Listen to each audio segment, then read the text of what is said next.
MP में क्या demography बदलने की कोई साजिश चल रही है? क्या किसी रणनीति के तहत हिंदुओं की जमीन हथियाने की कोशिश की जा रही है? क्या धार्मिक स्थल बनाकर हिंदुओं की जमीन खरीदकर उन्हें खास इलाकों से हटाया जा रहा है? दरअसल आरएसएस ने एक सर्वे में हिंदुओं के पलायन का दावा किया है। सर्वे में दावा किया गया है कि हिंदुओं को पलायन के लिए मजबूर किया जा रहा है और यह सब पुराने भोपाल में ही हो रहा है। घर बेचकर हिंदू परिवार पलायन कर रहे हैं। इसी पर आपको दिखाते हैं एक रिपोर्ट और फिर करेंगे चर्चा।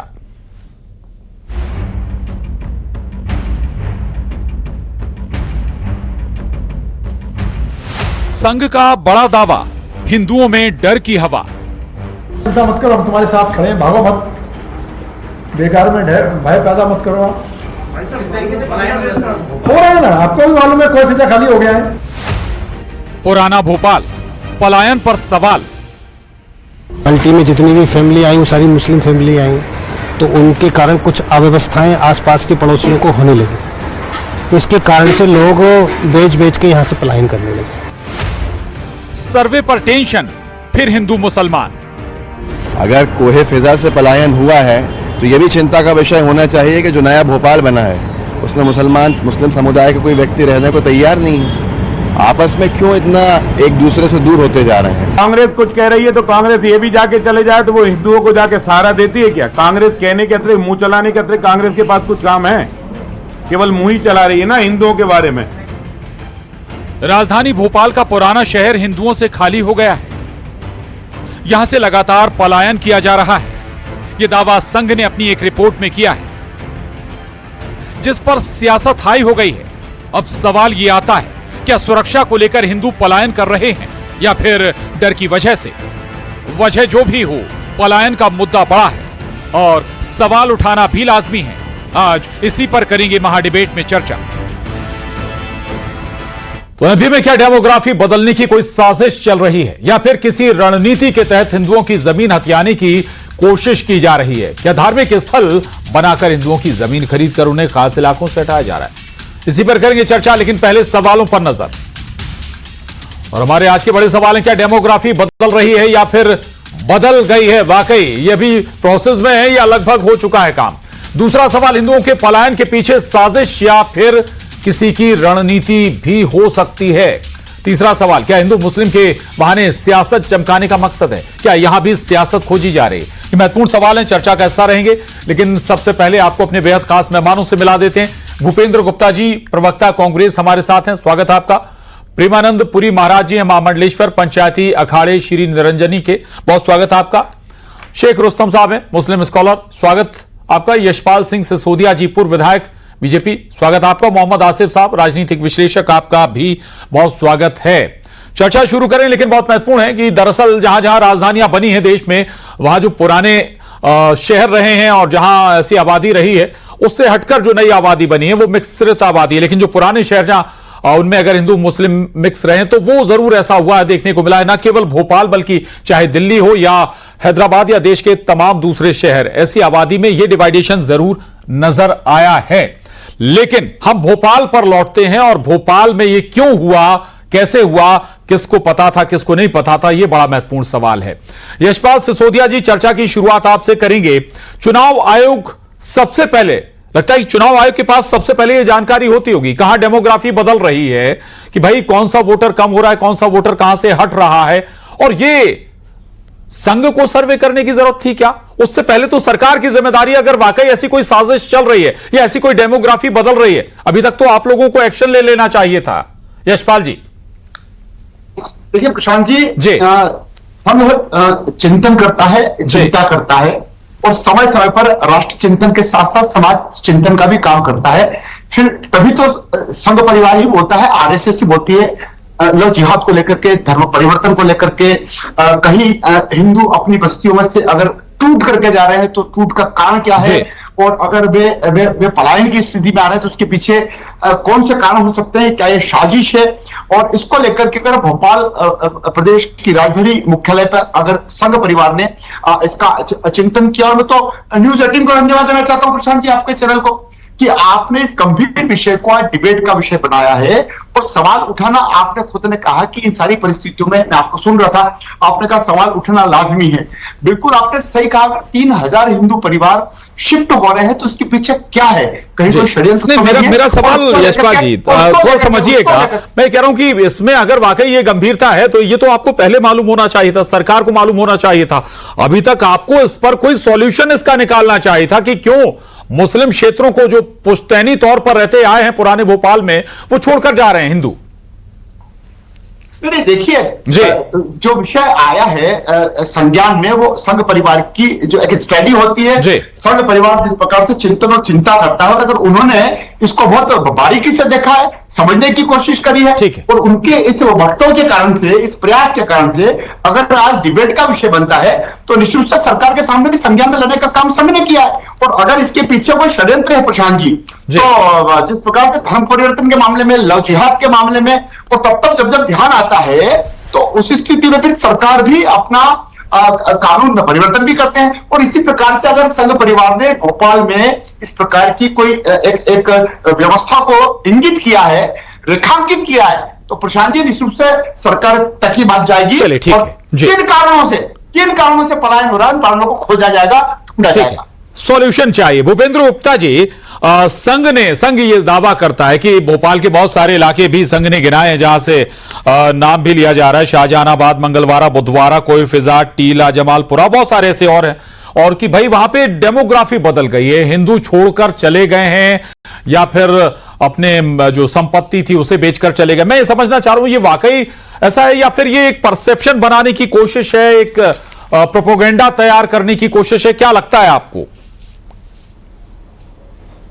आपने जो कहा आखिरी में वही है ये जी, कि एक प्रोपेगेंडा और एक झूठा नैरेटिव बनाने की कोशिश है।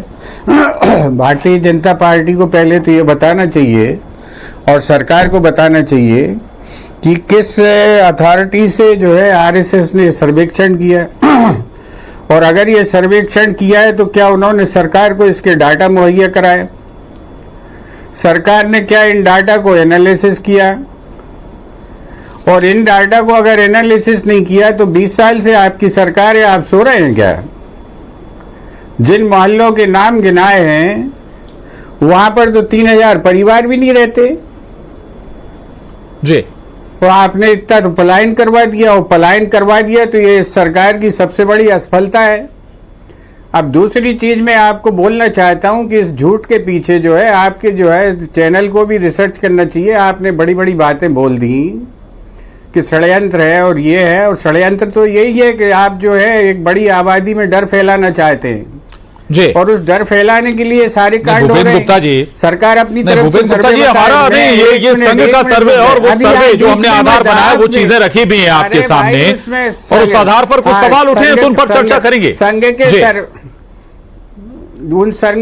के उस सर्वे में वो सब चीजें नहीं है जो आपने अभी अपने वक्तव्य में बोली हैं जी। उन्होंने केवल ये कहा कि 3000 परिवार पलायन हुआ है। अब मैं कोई मुद्दा आया है भूपेंद्र जी तो उससे जो शंकाएं होंगी उस पर सवाल क्यों ना उठाया जाए? जवाब दीजिए। हम तो चर्चा कर रहे हैं ना, 5 मेहमान हमारे साथ हैं, चर्चा करेंगे, सारे पहलुओं पर चर्चा करेंगे, जो शंकाएं आपको हैं उन पर भी चर्चा करेंगे। बिल्कुल, सारे निष्कर्ष मत निकालिए, चर्चा करिए, मेरा आपसे निवेदन है। आप निष्कर्ष निकाल रहे हैं। अब मैं आपको 3 बड़े नाम बताता हूँ, 1 मिनट सुन लीजिए, आप मुझे ठीक मत करिए। 3 बड़े नाम बता रहा हूं, यशपाल सिसोदिया जी इसकी ताकीद करें। एक जो है भारतीय जनता पार्टी के तीनों बड़े नेता हैं, रविंद्र अवस्थी हैं बीजेपी के, ये जानते होंगे यशवंत सिसोदिया जी, इनसे पूछ लीजिए, उन्होंने अपने आप को शिफ्ट कर लिया, लाल गाड़ी में शिफ्ट हो गए। इनसे पूछें क्या वो डर के भागे हैं, ये बताएं, इसका यहाँ पर जवाब दें और यहाँ पर कहें कि हाँ वो डर के भागे हैं। इसके बाद जो है पंडित कमलेश शर्मा अयोध्या में शिफ्ट हो गए। सुनिए मेरी बात, ठीक नहीं है। जल्दी जल्दी तीसरा नाम बताइए ना, 3 और मेहमान बैठे हैं फिर। हाँ तो इनसे पूछे। मोहनलाल मालवीय शिफ्ट हो गए, ये इनके खास। यशपाल जी जल्दी इस पर जवाब दे दीजिए, भागे वहां से। यशपाल जी जल्दी छोटा जवाब। इनका खुद का संघ का ऑफिस उन्हीं मोहल्लों में है, उन्हीं मोहल्लों में इनके संघ का ऑफिस है जहां से ये कह रहे हैं पलायन हो रहा है। यशपाल जी जवाब जल्दी। अच्छा में ये इसका जवाब दीजिए। अपनी कालिक छुपाने के लिए आप समाज में जो है भय फैलाने की कोशिश करते हैं, दुर्भाग्यजनक है। ये रुकेंगे तो बोलूंगा ना प्रशांत जी, मैं तो जवाब दूंगा ना। प्रशांत जी, अभी आपने प्रारंभ में कांग्रेस के प्रवक्ता अब्बास जी की बाइट भी सुनी। उन्होंने खुद ने कहा कि मुस्लिम के क्षेत्र से लोग पलायन करके जा रहे हैं, तो क्या भूपेंद्र जी वो पलायन करते हैं तो प्रश्न नहीं उठता है, और हिंदू अगर पलायन कर जाता है, शिफ्ट हो जाता है, तो आप सवाल खड़ा करते हैं, आप नाम गिना रहे हैं। यही तो संघ चाह रहा है भूपेंद्र जी कि किन कारणों से लोग जा रहे हैं। कारण जब सामने आएंगे तो कारण भूपेंद्र जी चौंकाने वाले भी होंगे। चलिए ठीक है, शेख रुस्तम साहब के पास में जाऊंगा। शेख रुस्तम साहब, चौंकाओगे लोगों को, क्योंकि आपका धंधा है। आ रहा हूं भूपेंद्र जी, आपका धंधा है चौंकाने का। ये कोई ठीक है, ठीक है, मैं आ रहा हूं शेख रुस्तम साहब। ये आपको बता देता हूँ, आप इनसे बात करके इसको सिद्ध कर दीजिए।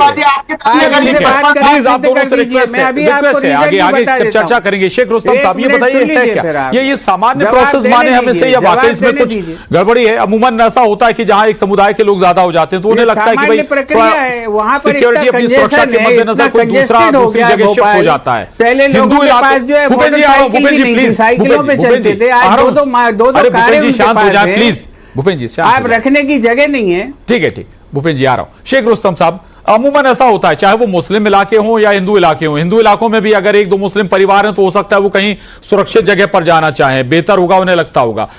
ठीक है, ऐसी स्थिति मुस्लिम इलाकों में भी होती है। सामान्य प्रक्रिया मानते हैं, वाकई कुछ गंभीर है मसला, कोई साजिश जैसा कुछ दिखता है क्या?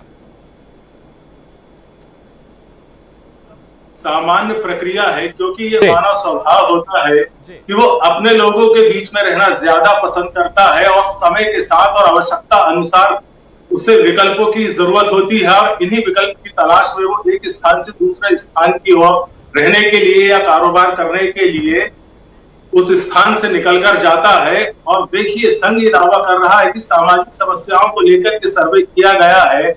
दरअसल हकीकत में अगर ये सामाजिक समस्याओं से जुड़ा हुआ सर्वे होता तो इसमें इस बात का उल्लेख जरूर किया जाता कि क्या वहां पर हिंदू परिवारों के पास रहने के लिए पर्याप्त जगह थी या नहीं थी, या रोजगार को लेकर उनके पास विकल्प थे या नहीं थे, या वहां पर वो अपने लिए बेहतर स्थिति देख रहे थे या नहीं देख रहे थे। इन्हीं चीजों के मद्देनजर लोग एक स्थान से दूसरे स्थान जाते हैं प्रशांत जी। इसमें किसी भी प्रकार की कोई साजिश या षड्यंत्र नहीं है, ये एकदम बिल्कुल भी सामान्य प्रक्रिया है। और अगर देखिए, डेमोग्राफी अगर बदलने की बात है, मध्य प्रदेश की भोपाल शहर, जहां पर हिंदू मुस्लिम की आबादी एक वक्त में 40 और 60 के रेशियो में हुआ करती थी, आज 80 और 20 और कहीं कहीं पे 10 के अनुपात में ये आबादी रह गई है। खासतौर पर नए भोपाल में आप देखेंगे मुस्लिम आबादी बिल्कुल भी नहीं है। तो क्या ये किसी साजिश के तहत हो रहा है? बिल्कुल भी नहीं हो रहा है। ये एक नई जरूरत, नई व्यवस्थाओं के तहत तमाम चीजें होती है, लेकिन दरअसल भारतीय जनता पार्टी संघ के ये प्रिय विषय रहा है। ठीक है, आपने हालांकि नए भोपाल का जिक्र किया, पुराने भोपाल की भी कई जगह जहां 30-70, 80-20 वाला रेशियो आ गया, यानी 80 मुस्लिम 20 हिंदू, इस तरह के रेशियो भी हैं। ठीक है, मैं लौटूंगा आपके पास। महामंडलेश्वर जी हमारे साथ हैं, पंचायती अखाड़े के। प्रेमानंद पुरी महाराज जी, ये वाकई गंभीर विषय है, मुद्दा है। दूसरा ये समझना चाहूंगा कि अगर संघ इस पर सर्वे कर रहा है, इस पर तो अभी तक सरकारों को जो सिस्टम आए, प्रशासन को अभी तक तो संज्ञान ले लेना चाहिए था कि ऐसा हो क्यों रहा है। कुछ लग रहा है आपको गंभीर है ये मसला? ये संघ हमेशा राष्ट्र निर्माण के लिए समर्पित है जी, और संघ ने सदैव उन्हीं मुद्दों को उठाया है जिससे राष्ट्र सवाल संघ पर नहीं है। सवाल ये कि इसकी जरूरत क्यों आन पड़ी सर्वे की? नहीं, संघ का अपना एक विचार है, और उस विचार के तहत राष्ट्र निर्माण के तहत वो अपनी गतिविधियां करता रहता है। ठीक है, और उन गतिविधियों के तहत अगर उन संघ ने ये बात अगर कही है तो निश्चित ये चिंता का विषय है, और इस विषय पर सरकार को ध्यान में लाना चाहिए। और मैं तो कहता हूं हिंदू समुदाय को भी ध्यान में इस ओर अग्रसर होना चाहिए कि क्या कारण है कि कोई पिछा जो भोपाल का एरिया है वहां से हिंदू भाई जो है जा रहे हैं, क्योंकि ये विषय कश्मीर से लेके पाकिस्तान से लेके सब जगह ये विषय हमेशा चलता रहा। ठीक है, इससे हिंदू भाइयों का पलायन हुआ। पाकिस्तान में जो आजादी से के समय 20% थे तो 1% रह गए। तो ये संघ ने जो विषय लाया है वो कोई नया विषय नहीं है और चिंता का विषय है। तो मैं समझता हूं कि चिंता का विषय इसलिए है क्योंकि ये कश्मीर की बात नहीं, घाटी की बात नहीं, पाकिस्तान या बांग्लादेश की बात नहीं, बल्कि राजधानी भोपाल का सर्वे ये कहता है। नहीं, ये भारत का हृदय स्थल है मध्य प्रदेश, बिल्कुल। और मध्य प्रदेश में अगर ऐसी कोई बात हो रही है तो ये निश्चित चिंता का विषय है। और मैं समझता हूं कि हम इस विषय को अपने अखाड़ों में भी रखेंगे, अपने धार्मिक संगठनों में रखेंगे और इस विषय पर चिंतन करेंगे और निश्चित कोई ना कोई जरूर है, किसी को चिंतन करना चाहिए। पूरी महाराज जी, मैं आऊंगा आपके पास। राजनीतिक विश्लेषक मोहम्मद आसिफ साहब हमारे साथ हैं। आसिफ जी, ये क्या एक नहीं लगता आपको कि असुरक्षा की भावना इसमें एक बड़ा फैक्टर है? अगर वाकई ऐसा हो रहा है तो चाहे वो हिंदू हो या मुस्लिम हो, और केवल भोपाल की बात नहीं कर रहा हूं मैं, अब दिल्ली के बहुत सारे इलाके उठा लें, सीलमपुर, पुराना सीलमपुर, बाबरपुर, कहीं भी आप अगर देखेंगे तो ये पैटर्न दिखता है। ये पैटर्न सियासत से भरा हुआ पैटर्न है। तकरीबन 21 साल के आसपास हो गए भारतीय जनता पार्टी को मध्य प्रदेश के अंदर, सरकार के अंदर। ये नाकामी भारतीय जनता पार्टी आरएसएस दोनों की है। जो आज सर्वे आरएसएस करके जिस पे हम चर्चा कर रहे हैं, वो अपनी नाकामी पे चर्चा कर रहे हैं कि 21 साल सत्ता में रहने के बावजूद ये सब हो रहा है। जब आप सत्ता में बैठकर ये सब नहीं कर सकते, नहीं सुरक्षित बना सकते, ना बता सकते, अपनी नाकामी को छुपाने के लिए देश को बता रहे हैं कि भोपाल में ऐसा हो रहा है, तो मैं कहूंगा बड़ी शर्म की बात है आरएसएस भारतीय जनता पार्टी के लिए, उन नेताओं के लिए, उन मंत्री एमएलए के लिए, उस मुख्यमंत्री के लिए जो ये कहते हैं हमारे यहां सब सुरक्षित है। सब सुरक्षित कहां है 21 साल के अंदर जो ये सब हो रहा है? नहीं हो रहा है। ये आपके मुताबिक, हमारे मुताबिक सब बेहतर है। पलायन होता है कई तरीके से, कहीं आबादी बढ़ती है, घटती है, कई आदमी सुरक्षित समझता है अपने आप को, वहां चला जाता है। अभी बहुत सारे नाम कांग्रेस के प्रवक्ता ने गिनवाए, भारतीय जनता पार्टी के बड़े बड़े नेताओं ने, जो वहां से पहले, क्या वो कमजोर थे, नाकारा थे, किस चीज में नाकाम थे, डरे हुए थे?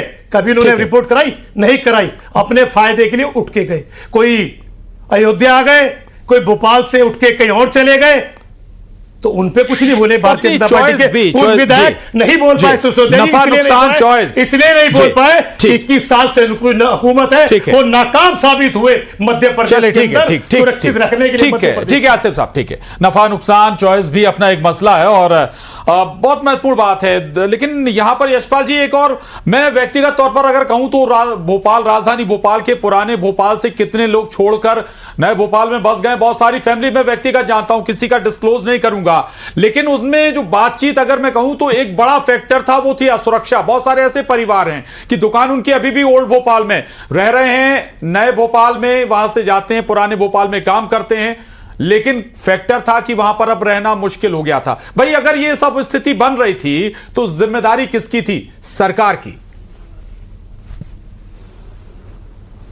प्रशांत जी, एक तो आरएसएस का जो सर्वे होता है, वो जैसा कि प्रेमानंद जी गिरिजी ने भी कहा है, राष्ट्र चिंतन को लेकर के, समाज चिंतन को लेकर के, और मोहम्मद आसिफ जी जो विश्लेषक है एक तरफा वो बोल गए हैं। ये क्यों नहीं कहते हैं कि भारतीय जनता पार्टी के नेतृत्व वाली केंद्र की सरकार हो, मोदी जी की सरकार हो, या माननीय मुख्यमंत्री डॉक्टर मोहन यादव जी की सरकार हो, हम तो सबका साथ, सबका विकास, सबका विश्वास और सबके प्रयास के साथ लेकर चलते हैं। और अगर भारतीय जनता पार्टी मोहम्मद आसिफ साहब, अगर भारतीय जनता पार्टी की सरकार की 20 साल की नाकामी है, तो आप बताइए कि ये जो पलायन हुआ है, इस पलायन में सरकार के खिलाफ तो कोई मूवमेंट नहीं है। तो इसीलिए संघ ने ये दृष्टिकोण देखते हुए इसका सर्वे किया है, और इस सर्वे में तर्क आएंगे, तथ्य आएंगे। और आसिफ जी विश्वास रखिए, मोहम्मद भाई आप भरोसा रखिए, संघ सनसनी फैलाने के लिए कोई काम नहीं करता है। आखिर उसके पीछे अगर कोई तर्क होगा, कोई लॉजिक होगा, कोई कारण होंगे, तो उन कारणों को परिणाम शब्दों में आसिफ जी, फिर मैं भूपेश जी के पास जाऊंगा। यशपाल जी, संघ परिवार भारतीय जनता पार्टी की सत्ता बनाने के लिए काम करता है। यह साबित हो गया भारतीय जनता पार्टी के लिए काम करता है। एक भी बयान संघ के ऐसे नहीं आए जिनके अंदर बड़े बड़े हादसे हुए, जहां भारतीय जनता पार्टी पूरी तरह फंस रही थी, वहां संघ की तरफ से कोई देश हित में जवाब नहीं आया। संघ ने कभी नहीं पूछा कि 350 किलो आरडीएक्स कौन लेके आया, सरकार जवाब दे, क्योंकि संघ को मालूम है अगर हम सवाल पूछेंगे भारतीय जनता पार्टी फंसेगी, उसको बचाने के लिए संघ हमेशा खड़ा रहता है। जी बनकर पट्टान की तरह किस तरीके से संघ का काम है भारतीय जनता पार्टी को बचाना, अपने आदमियों को सरकार में शामिल करना। 70 साल के अंदर संघ ने अपना कार्यालय बनाया। जब भारतीय जनता पार्टी सत्ता में आ गई, सत्ता में आने के बाद में 350 करोड़ का आपका कार्यालय बना, कैसे बना संघ का कार्यालय, कहां से पैसा आया, अब से पहले वो पैसा क्यों नहीं मिला आपको? बताए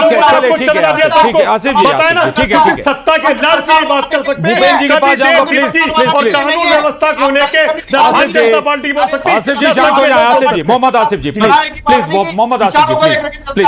आसिफ भाई आप संघ को नहीं समझ पाएंगे। चलिए ठीक है, आ रहा हूं मैं आपके पास भी आऊंगा दोबारा। ठीक है Yashpal ji please, Yashpal ji Asif ji, Mohammad Asif ji, Yashpal ji please, Mohammad Asif ji, Yashpal ji please. Bhupendra Gupta ji, ठीक है भूपेंद्र गुप्ता जी से मेरा सवाल है, अगर ये सवाल आया है, मामला उठा है, तो कम से कम इतना जरूर है कि चाहे पुराने भोपाल का मामला हो या नए भोपाल का मामला हो, लोगों को सुरक्षा की भावना जरूर उनमें पैदा करनी होगी। आप किसी एक समुदाय के बीच रह रहे हैं तो आप असुरक्षित नहीं हैं। अगर आप वहां पर 10 परिवारों के बीच में 2 परिवार हैं एक समुदाय के, तो ये पैदा करना तो सरकार का, सिस्टम का जिम्मा है ना कि हम सुरक्षित हैं। भूपेंद्र जी, सरकार का जिम्मा है डर फैलाना, तभी तो वोट मिलेंगे जी। और डर नहीं फैलेगा तो वोट कहां से मिलेंगे? आपसे मैं बता दे रहा हूँ चारों, जिन मोहल्लों की आप चर्चा कर रहे हैं, चौक से नगर, उस मोहल्ले में कम से कम 100 मेरे रिश्तेदार रहते हैं। उसी मोहल्ले में कोई छोड़ के नहीं भग रहा है, कोई छोड़ना नहीं चाहता है। समस्या ये है कि पुराना भोपाल जो है जिस तरीके से बना है, उसमें हालत ये है कि कल लोगों के पास साइकिल थी जिस जमाने में पुराना भोपाल बना है, आज उसके पास 2-2, 3-3, 4-4 जो है कारें हैं, रखने की जगह नहीं है। 1-1 किलोमीटर दूर जाके उनको जो है अपनी पार्किंग करनी पड़ती है, पार्किंग का किराया देना पड़ता है। ये हालात तो जाके वहां देखिए, इसमें सनसनी फैला रहे हो आप। इस कारण से उन्होंने जो है बड़ी जगह पर जाकर, खुली जगह पे जाकर से जो है जगह खरीदी है और वहां पर अपना परिवार शिफ्ट किया है। जिस जमाने में नया भोपाल बना था, एक परिवार में 4 बच्चे थे, आज वहां पर जो है, आज वहां पर 40-50 महाराज जी, इसे साजिश के तौर पर ही क्यों देखना चाहिए? ये एक व्यावहारिक परेशानी भी है ना भाई। ओल्ड भोपाल है, छोटी छोटी गलियां, रास्ता है, आपको जरूरत अब बड़े रास्तों की, बड़े घर की है, तो जाएंगे ना आप नई जगह पर। देखिए मध्य प्रदेश में जो सांस्कृतिक विचारधारा से ओतप्रोत है, ऐसे मुख्यमंत्री डॉक्टर मोहन यादव जी की सरकार है, ठीक है, और राष्ट्र में नरेंद्र मोदी जी की सरकार है। तो संस्कृति और संस्कार का संरक्षण करना हमारा प्रथम कर्तव्य है जी। उस कर्तव्य के तहत हम ये आजादी के 70 साल से ये देखते आए हैं कि जो ऐसे इलाके पनपे हैं, फिर वहां पलायन हुआ है और वहां फिर अन्य गतिविधियां हमेशा बढ़ी हैं, और ये राष्ट्र निर्माण के लिए हमेशा खतरा रहा। तो इन सब बातों को देखते हुए हमने कुंभ में इस बार कुंभ किया, और कुंभ में हमने ये हालांकि ठीक है, आपने जिक्र किया, अच्छी बात है। केंद्र में मोदी जी की सरकार है, मोदी जी गिफ्ट भी देने जा रहे हैं चुनाव से पहले। बिहार में चुनाव से पहले मुस्लिमों को एक बड़ा गिफ्ट भी उनकी तरफ से दिया जाने वाला है। माफी चाहूंगा, चर्चा को यहीं खत्म करेंगे। आप सभी खास मेहमानों का बहुत शुक्रिया, धन्यवाद, और महा डिबेट में बस इतना ही।